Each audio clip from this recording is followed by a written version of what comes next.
Welcome to Synth and Sundry.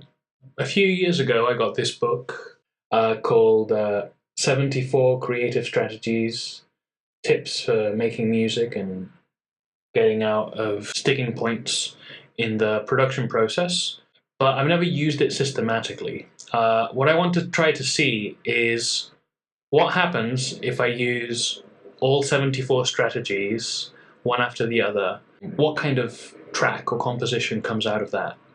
So I want to get started on that journey today. Today, the first tip or the first strategy is called 3 Ways of Starting.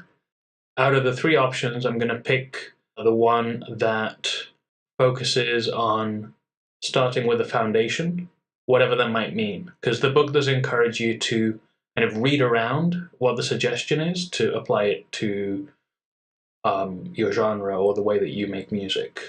So let's get started on finding what the foundation is. I think that I'm going to find a sample, something that is kind of in the bass region, maybe with a sort of rhythmic element. See if I can cook something like that up. Let's go.